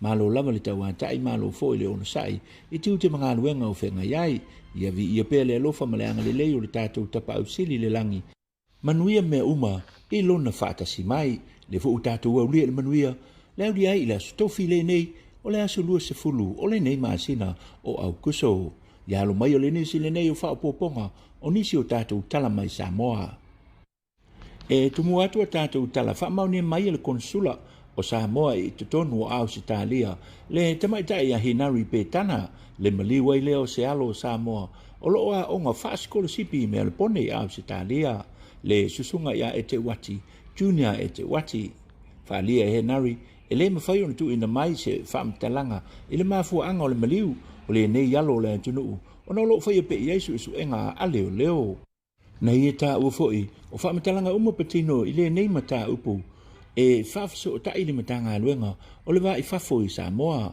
e le Manuia tau mwhainga tātou talafou I le fionga pestano me simi o le pulisili o le matanga aluenga o le wa I whafo I Samoa nei pe tai la o le so o le umomoli ei wha mai senga a le tai o le tātou watunu o le fionga I le li pa le mia I mātua ma a inga wha noa noa o na o le maliwai o le nei yalo le atunu whaalia e tu le epa ua tāpena fo I le malo I tu umalama whaavao malo ma le malo au se talia a wale au ina mai o le tinu maliu o e te wati Samoa nei o le susunga e te wati sa o tauina I le kolisi o sangatu I o sefo I Ialafua whapea I fo I mali universitea wao I papa I ngalangala ma maua I lolo na avanoa e skolasipi ai I mele pone au se talia o nisi o tala o le ufasilisila falau e tele e le fionga I le komisino leo fo e awa ili I ken kae fuafuanga alualu mamau a le tatou malo o le fausia ina lea o se fale tele I tafa ingata e whaatino ai a o onga le matanga aluenga leo e awa o ina ai a li I matama ta I leo fou whape foi ona whaatino ai manisi o tiu te wha leo o le nei fuafuanga whaatatia le matanga aluenga o leo e whaonga ina ai le se fulu ono eka o le malai o lo inu le no fuanga sai ai le fale pui tuai I tafa ingata ma e lima se furu tesi ma le 5 miliona tala le tau au whai o le whaatupenga atoa o le nei ngā luenga tele ale malo whaalia le komisina e nā o le tesi ma le tasi miliona tala o le a whaatupeina e le malo Samoa a o le whaatupenga atoa o le nei ngā luenga o le ualangolango sua mai ai le malo saina sau no le fionga I le li komisina e whangawha le lua le ata ua mai ona tāpena ina ma o le a ofia umai ai tutonu o le nei ata le whale koleni umuku potu ai chim whale tā ele potu a onga ma potu e mawhai ona whaonga ina e no fo ai tangata e silia I le se lau lua se fulu whapea I fo I mase malai ta alo pasi ke tipolo sau no fo I ava ili o le a mawhai e fo I ona whaonga ina e nisi o matanga luenga le malo I ele ofiso tute ofiso femalanga inga ofiso wafu mataulanga whapea fo I male ofiso whaatoanga e iai fo I le avanoa e whaonga ina ai le nei ati nae e nisi o atunu o mai whafo o se a onga o le atu tonu I le Pasifika e whaatino ina ai a onga patini tonu lava ia o onga o le tula fono wha leo whapea fo I manisi o atunu o le lalolangi atoa e fia awai mai e whaonga ina le nei whale tutu tonu o le ofiso leo I Samoa o le nei ati na ele malo na whaalia I te tai o le atunu le fionga le li pa le mia o le vo na whaatatia mai lo na fuafuanga ma sa te tau o na whaamataina le nei ati na I le tau sanga umawai pe tai o le afiai o le atunu I le whaamai o le misela whapea I fo I male COVID se fulu male iwa I le nei tau sanga o mafuanga ia watuai ai o na whaatino le nei ngaluenga tele ale malo o le teimi nei la o le u whaatino ina le sua ina o le whaavai o le nei ngaluenga tele o le fale o le ofisa o leo o nisi o tala o le kale sia whaputonga Kerisiano Samoa o le pua sei mangele I sae I totonu au kilani New Zealand ua faamaunia mai le afia ai o se aiga toʻafā o lenei ekalesia Samoa i le faamaʻi o le COVID-19 faalia i le faafegaiga o lenei ekalesia le susuga iā Victus Powesi e silia i le 60 le aufaʻi atoa o le latou aiga lotu ma ua silia i le 80% o i latou uma ua mahea ona faia o latou test po o aafia i le faamaʻi faalia i le faifeʻau talu ona faatunuina i latou e tatau ona faia siaki ma ua maeʻa uma le latou ekalesia e leai se tasi o aafia seʻi vagana ai lava se aiga lea o loo taofia pea ma faanofo e sea auā le faia lea o sa iliiliga a le falemaʻi ua lē onofoaʻi ai foʻi la le tatou mālō ona o le faatuputupulaʻia pea o le fainumera o tagata aafia i le faamaʻi i totonu o aukilani lava i niusila ma ua faalia ai o le pulisili o le matagaluega o le soifua malōlōina le fioga le usa Dr. Take Naseri o loo talia pea se faaiʻuga mai le fonotaga a le kapeneta i le aso ananafi po o le a faaauau pea faimalagaina a le e niusila mai aukilani pe o le a taofia loa faalia e le usa o loo latou fesootaʻi pea ma le ofisa o le falemaʻi i aukilani auā le lipotia mai i aso taʻitasi o i latou loo aafia i aukilani lea ua oo atu le fainumera i le 26 o i latou ua aafia ma o le fainumera e 54 o i latou o tagata pasifika peitaʻi na saunoa la le susuga i le faafegaiga iā Victor Powesi e aua nei faapoleina tagata anuu uma o Samoa o loo alala mapapaao i lipe tunuu o aukilani i niusila ai e tausisia pea faatonuga ma taʻiala o loo poloaʻia ai ma faataʻatitia e le matagaluega o le soifua malōlōina i totonua niusila o le amataga o le vaiaso na maliu ai se tinā i se faalavelave tautavale mai le motutele i salafai faamaunia mai le komasina o leoleo foi availiʻili i Ken Kyle o lenei tinā fasefuluiva tausaga le soifua na maliu i le afioaga o patamea ina ua oso le latavale ma lona toʻalua i maliʻoliʻo ma paʻū ai i lalo ua molia ai nei lenei tamā o le toʻalua o lē ua maliu i moliaga o le avetaavale faatamala ua mafua ai le maliu o le masina fou o le atulaʻi ai lenei tamā e tali i ona moliaga o nisi o tala o le aso foʻi ananafi na faamavae mai ai le tausala o Samoa fono i fafo Nensens McFarlane seumanu i ona tiute i le ofisa o tagata tafao mai mo mai fafo a o ia tauaveina pea le pale o le tausala o Samoa o le ato e foʻi atu fono i fafo i aukilani i niusila i lona aiga ma faaauau ai ona tiute i lana galuega faateini tausi soifua o le a faaauau ai foʻi ona galue mai e tauaveina pea ona tiute mai aukilani o le tausala o Samoa mo le isi tausaga atoa ua talia ina foʻi e fono i fafo lona tauaveina pea lea o le pale o le tamaʻitaʻi la lelei po o le tausala o le pasifika o le asfareile la o le vaiaso nei o le amalaga atu ai le tausala o Samoa ma le pasifika i toe foʻi atu i niusila o nisi o tala o le asolulu o le vaiaso nei sa tolopō mai ai e le faamasinoga le lauina lea o le faaiʻuga o ni taulelea se toʻafā le sa maliu ai se tamā 38 tausaga le matua o le afioaga o sa malai ulu faalia le tamaitaʻi faamasino tafaʻimālō le lani Tuala Warren o loo gafa ma lenei mataupu faatoʻā ia taulimaina le faaiʻuga o le lipoti tusitusia a le vaega o leoleo i lenei foʻi vaiaso o lea la na ia faalia ai luma o lenei faamasinoga e tatau lava ona lava se temi na te iloiloina ai ma tagatagaʻi i lenei le ripoti a o leʻi tuuina mai sana faaiʻuga i lenei mataupu o le aso la o le masina o setema o tolopō i ai le lauina o le faaiʻuga o lenei aualiʻi e toʻafā o nisi o tala o lea ua faamaunia mai e le komiti o taʻaloga afereti a oga o le atunuu o le aleaimi taʻaloga afereti i lenei tausaga ona o le faaetetega lava i le sauga lemua alo ma fanau a oga a Samoa i le faamaʻi o le COVID-19 faalia e sesui o le komiti o afereti a oga i tonu le atunuu o loo ave pea le faamuamua a onga ile nei vai teimi i mea onga le whanau ona ua tele na afia porkalami tu tonu o potu a onga ona o le tau fia i lea i le amatanga o le tausanga i a onga le whanau ua tolpo ai nei la nei ta alonga le whanau o afereti i le tausanga fou o le whai o te fo imota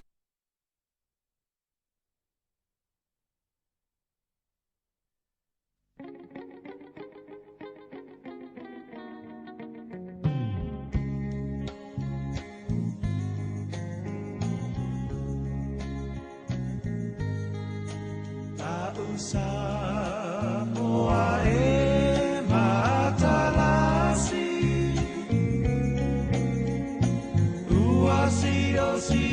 Ia whawhitai lava e lawa whionga tau wā lalovi. Ia tafua le mo le wale tātou tala mai I Samoa. Ia ore nei taimi ia o whasara launga whaapisi nisi pei ona mai taulia le nei tula. Sir Winston Funeral Services o le nei awa unanga e a awhia umalava wale ngate te o le South Bay te tonu o Los Angeles ai whapena lona tala atu o vaenga umalava te tonu o Amerika. O le nei awa unanga e au ngāre te tonu umalava mo maliu mo le ngata I le tino whaliu e fuefu a o le tino ato I le palapala. O le tasi fo I vaenga o ngā sili o le nei awa unanga a wafo I le tāpena pena mo le lumanai I aso o I luma le vala au mai o le atua le tamā. Ia fua le leilau paketi I le nei tūla I le tolu o tausanga, le lima o tausanga ma le se fulu o tausanga. O le ase ma le lenga tau te mare lia whatasi ei ma le tawaitai sa mo e suafa I a luana nawa e whapena o na whai foi lunga le nei male lianga ia ma masina umalava e whaawawina I te tonu inga o lai nei peimeni. Wa ia whailo mai e whapea o le tauma whai lava na ia tu mamaina le mamafa o le taimiro tāpenanga o maliu I te tonu o sio tātou atunuu Samoa. E matau lia foi e taunga tā tele aso nei I whare maliu. Ua le ngata I te tonu o whale tāpena pena ma sauni na tuai mo le whale lawa singa a wale o foi I te tonu o le whane sā pe awha pe e whai ai o le lotu I le aso o le ua maliu. O nei pokalame umalava o lo iai te tonu o le vaenga whātulanga ina e re tamaitai Samoa e suafa I aluanga nawa e te wala au I lana telefoni o ofisa I le fitu o fitu ono lima lua lua tolu lima iwa po lana telefoni whiawea I o le tolu lua tolu tasi fitu varu tasi o valu. Le Sir Winston Funeral Services walawi lo o lana au nanga Samoae o le tasi le nei o vaenga pito I sili o na tāwoi lo tātou o langa. O le tā pena mamau. E sili lava le tā pena nei, ai re o le tā pena I le aso e tupu ai o le wharavelave. Panato fo I le tasi o tu o na ua tele o wharavelave te tupu mai, ia ai tinga ina lava le whanau e toe tau mawhai, e toe tau sa ili o se leni, e a wāre toe te tongi ina o piri o lo te toe muli mai. Performance out of sales. O le tasi le nei o vaenga o le tu o lo whatawinai o taavale e le ali e suafa ia Ike Manda. Ilana ofisa o le lima ono lua ono lima iwa. Ono iwa lima, ono iwa o. O le matau tia la o le maa nei o le tau o taavale o le nei tangata ia whaingofia ia te oi Samoa I se tau e tau ngofie ma whaamali e na i o lo loto. O le au ngā o le nei, ia o esi au la e toi sa vale vali e toi whaatari I le pasi, ai le sa vale vali e toi I le performance out of sales, o lo whaatali mai ai le li e suafa ia Ike Manda, I le telefoni whiawea ai o le iwa o iwa, ono tolulua, ono lima ono tasi, o le address o le tasi lima, wha o East Whittier, Pudova Whittier, California, iwa o ono o tasi, o le manai o le nei whare ta vale I se tau e tau ngofie ma whaamalie ni aino loto I se ta vale ua e mana mia. Vala au nei ia Ike Manda o lo whaatari mai.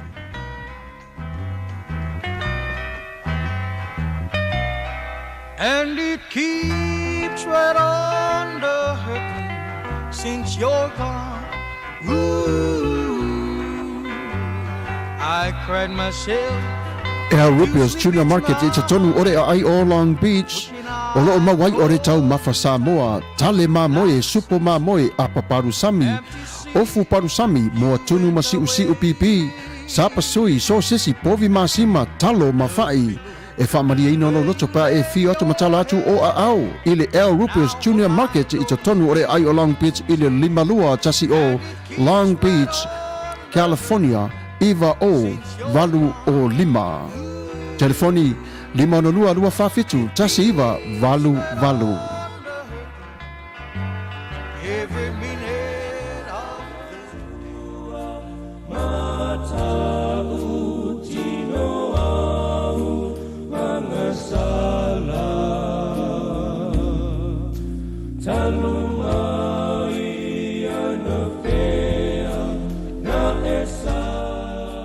Yo le vaenga le nao le tatou Porokalame sa awina atu I lau mauta po lau lawa I le Sir Winston Financial Services I le whare maliu ia o le whare taavale o le performance Ia le ngata foi lea o le fale o loa le Arupios, o le a tātou te talo.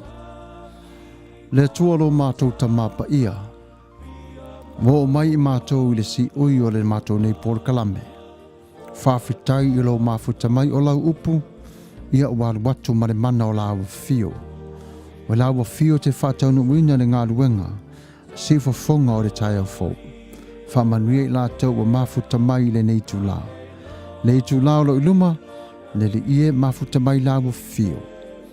Manuia lava fofuanga o le nei aso, i lau whanau lo mātou ta mapa ia mau ainga. Mātunu o umalava i le suafo Yesu Kiriso. Amene.